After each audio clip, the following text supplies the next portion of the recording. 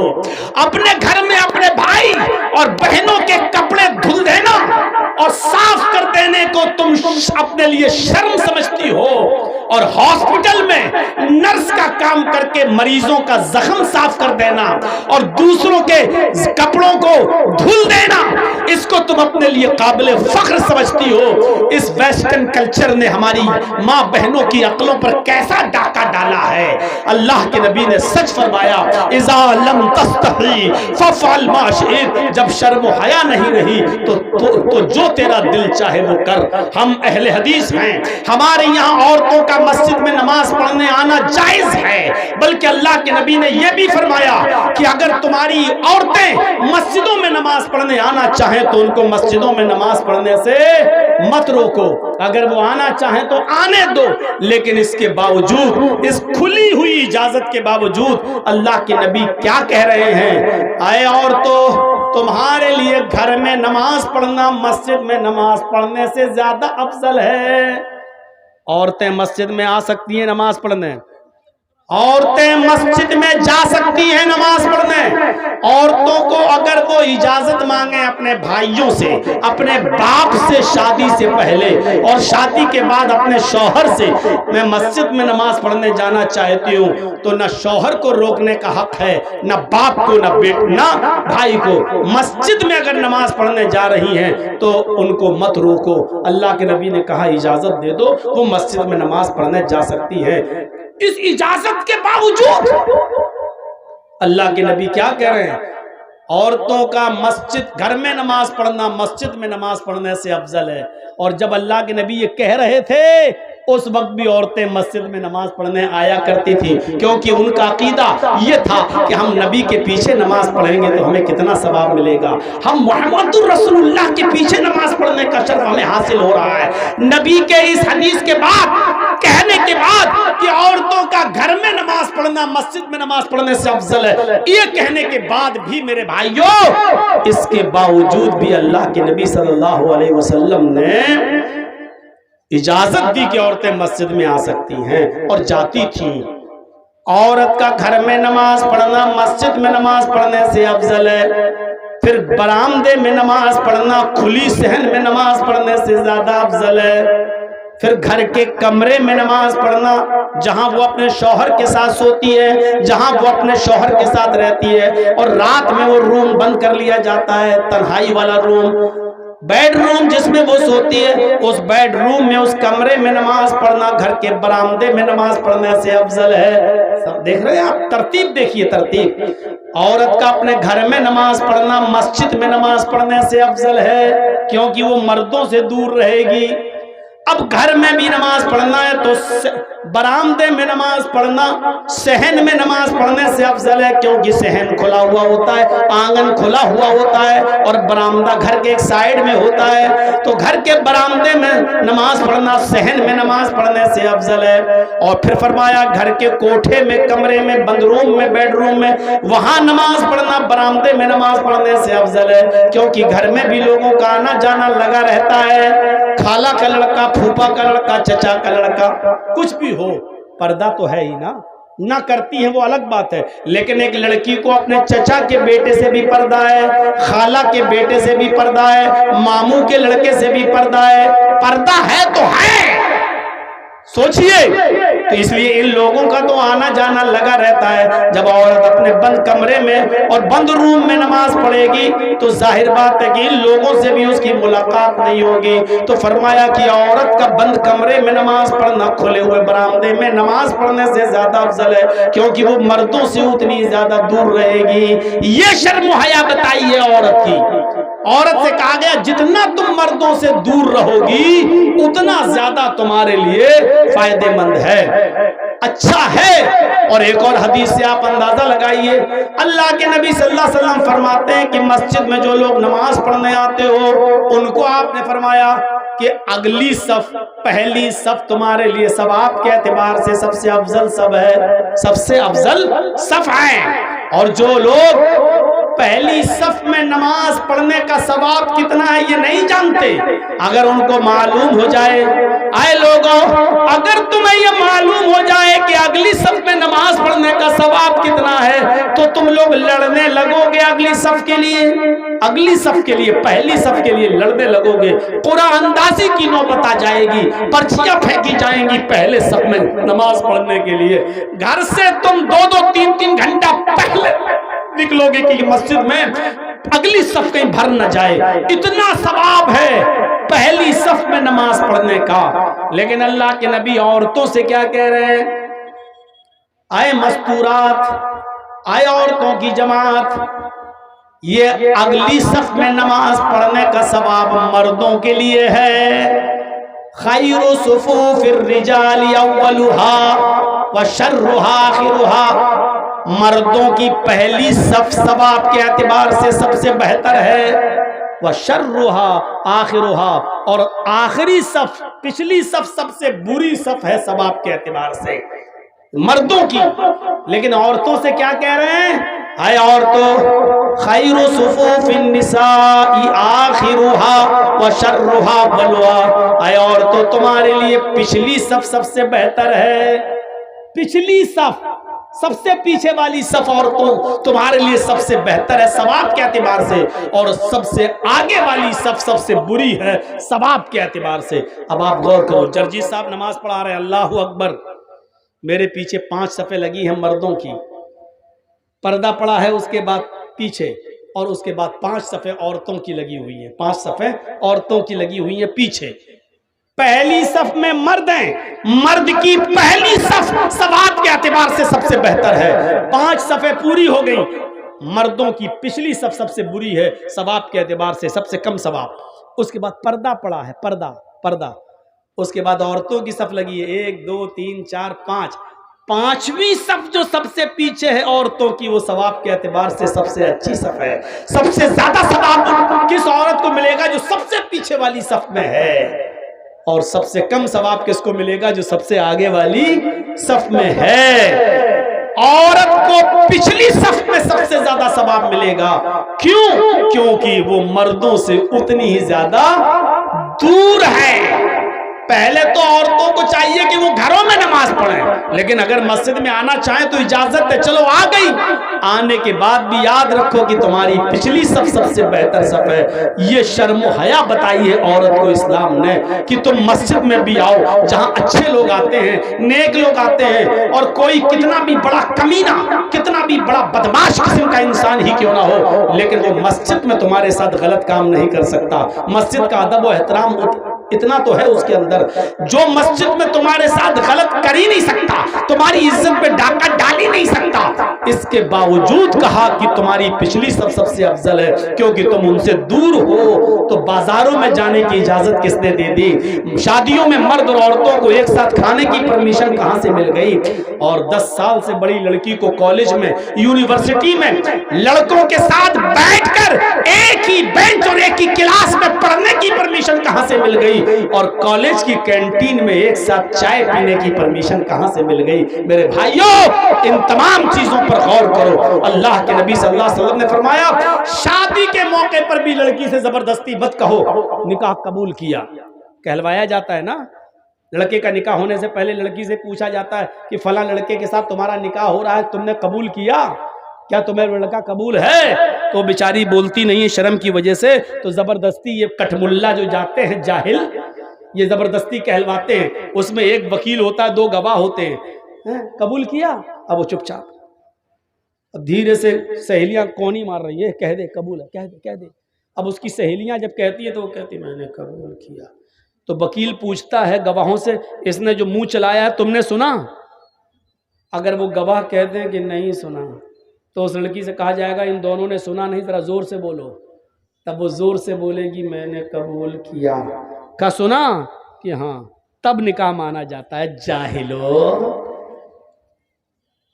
تمہیں کہ بندروں کے ہاتھ میں جب سے استرے مل گئے نا، تو شیونگ کے بجائے گردن کاٹنا شروع کر دی ہے دین کی۔ یہ حال ہے۔ اللہ کے نبی نے کہا کہ یہ اجازت کا طریقہ ہے ہی نہیں۔ شادی والے دن لڑکے کی طرف سے کپڑے آتے ہیں لڑکی کو، اور لڑکی کی طرف سے کپڑے آتے ہیں لڑکی والوں کی طرف سے لڑکے کے لیے۔ اجازت کا، لڑکی کی اجازت ہے یا نہیں، اس کا سب سے اچھا طریقہ یہ ہے کہ جس دن شادی ہے لڑکی کی، بارات آ رہی ہے، لوگ آ رہے ہیں، اس دن لڑکے کی طرف سے دیے ہوئے کپڑے اگر لڑکی خوشی خوشی پہن لیتی ہے تو سمجھ لو کہ اجازت ہے، اس نے پہن لیے کپڑے، اس کا مطلب یہ ہے کہ لڑکی راضی ہے۔ اب کیوں کہلوا رہے ہو قبول ہے قبول ہے قبول ہے؟ کیوں کہلوا رہے ہو؟ اور زیادہ سے زیادہ ایک بار پوچھو فلاں کے ساتھ تمہارا نکاح کیا جا رہا، قبول ہے؟ وہ خاموش رہے گی۔ اللہ کے رسول نے فرمایا اذنها سماعتها، اس کی خاموشی ہی اس کی اجازت ہے، مت کہلواؤ قبول ہے، دستخط کراؤ چل دو۔ نہیں بولی صاحب سنا، ارے اس نے خاموشی اختیار کی ہے نا، یہی خاموشی اس کی اجازت ہے۔ یہ ہے شرم و حیا عورت کی۔ جو لڑکی شادی کے موقع پر بھی یہ نہ کہہ سکے کہ مجھے نکاح قبول ہے یا وہ لڑکا قبول ہے، اتنی شرم و حیا بتائی ہے اللہ کے نبی نے۔ لیکن یہ رات کے 1 بجے بھی ابھی جائیے گا نا، تو ابھی بھی چونچے چل رہی ہوں گی موبائل پہ، آئی لو یو، یہ وہ، جیسے کبوتر ہوتے ہیں نا گڈر گن کرتے ہیں، ایسی ان کی چونچیں چل رہی ہوں گی، اور ابھی بھی رات بھر باتیں کر. غور کرو یہ بے شرمی کس حد تک بڑھ گئی. شادی جو ایک حلال رشتہ، شادی جو ایک پاک رشتہ، نکاح جو ایک پاکیزہ طریقہ ہے میاں بیوی کے ملنے کا، اس میں بھی اتنی شرم و حیا بتائی کہ لڑکی نہیں بول پا رہی ہے تو خاموشی ہی کو اجازت مان لو، مت بلواؤ زبردستی. سوچو اس رشتے میں بھی یہ کہا ہے جو جائز ہے، اس میں بھی یہ کہا کہ مت نکلواؤ کہلواؤ ان سے، خاموشی ہے تو بس اجازت ہے. ایسی لڑکی کتنا منہ چلاتے ہیں، کہاں تھے ہم تو 1 گھنٹے سے انتظار کر رہے تھے، 2 گھنٹے کہاں تھے بھول گئے. یہ لڑکیاں آج اس طریقے کے جملے ادا کر گئے. شرم و حیا آج میرے بھائیوں نیلام ہو چکی ہے. اس لیے ہماری ماں بہنوں کو چاہیے کہ شرم و حیا کا لبادہ اوڑھیں. کافی ہے میرے بھائیوں 1.5 گھنٹے سے زیادہ کی یہ تقریر اور ایمان کے یہ 3 درجے جو میں نے آپ کے سامنے رکھے ہیں. ہم 10 منٹ آپ کے پاس بیٹھیں گے میرے ساتھیوں. اس ادارے کے لیے جو بڑی محنت سے یہاں کے اساتذہ نے چلایا ہے، اور اللہ کرے کہ اس کو کسی کی نظر نہ لگے اور یہ ادارہ دن دنی رات چوگنی ترقی عطا فرمائے، حاسدوں کے حسد سے بچائے. میں ویسے چندہ بندہ کرتا نہیں ہوں، لیکن آپ کے اس ادارے کے لیے 10 منٹ میں بیٹھا ہوں. 25 سالیں ہو چکی ہیں مجھے آپ کے ان ایریے میں آ کر، بہار، بنگال، جھارکھنڈ، اور ابھی تک آپ محبت کر رہے ہیں اور مجھے ہر سال بلاتے ہیں، چھوڑنے کا نام نہیں لے رہے ہیں. تو آج یہی محبت میں دیکھنا چاہتا ہوں آپ کو مجھ سے کتنی ہے، اور آپ میرے کہنے پر میرے ہاتھ پہ اس ادارے کے لیے کتنا تعاون کرتے ہیں. ذرا میرے حساب سے کریے گا. اور لوگوں کو 10 دیتے ہو، یہ سوچو یو پی سے آیا ہوں تو میرے ہاتھ میں کتنا دینا چاہیے. میں یہ نہیں کہہ رہا ہوں کہ اب 10 والے 10 نہ دیں، لیکن اس محبت کا واسطہ جو میں نے آپ کو دیا ہے، اس محبت کے حوالے سے دیکھوں کہ میرے ہاتھ میں آپ کیا دیتے ہیں. اللہ تعالیٰ سے میری دعا ہے کہ اللہ تعالیٰ آپ کو اس کا اجر عظیم عطا فرمائے، ایمان ہمارے اندر پیدا فرمائے، توحید ہمارے اندر پیدا فرمائے. جب تک تو ہمیں زندہ رکھے اللہ اسلام پہ زندہ رکھنا، اور جب ہمارا خاتمہ ہو تو ایمان پر خاتمہ فرمانا. وما علینا الا البلاغ المبین وآخر دعوانا ان الحمد للہ رب العالمین. السلام علیکم ورحمۃ اللہ وبرکاتہ.